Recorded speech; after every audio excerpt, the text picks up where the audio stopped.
Let's ask my office mates kung ano yung starting salary nila in IT. Starting salary, 15. Ba't ka pumayag? Hindi yun IT. Food industry. Yung sa IT, ano starting one? IT? 26? Wala akong advice. Ano bang advice ko? Galingan lang nila sa pag-aaral Wala pa nila. sa akin. Siyempre, Bukas pa yun. dapat marunong ka mag self-study. Daling magpalit yung mga technologies lately. Kaya dapat very, very adaptive ka.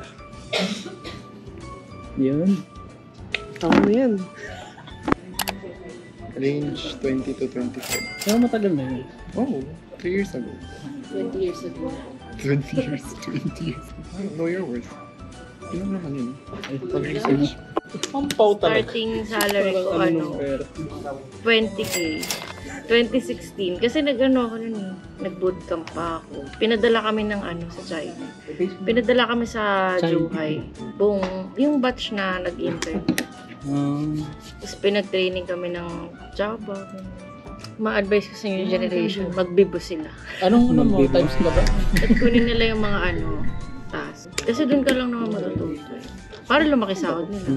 Ang hirap kasi mag-demand ng ng malaki. Tapos Wala ka pa namang kaaralin mo pa kasi lahat. Ano starting salary mo? Totoo ba yun? Sinagot namin. 20. 20? Yes. Anong taon niya? Sa Accenture yun. Oo, Accenture. 2014. May mga, kasi nga, ako. Wag na. Bumay, umiyak na yun. Kasi talaga ako, ECE ako, di ba? So, yung meron ako mga classmate, talagang pinursyon. Sapatos. Sila para sa Mas gusto pa rin nila na nagturoy.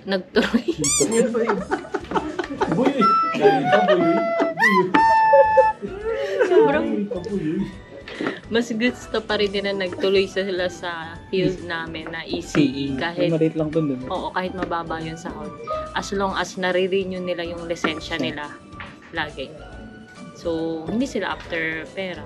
So, kung after pera ka, gayahin mo. Mag-IT ka. Mag-IT ka. Wala nga kaming salary. Allowance lang.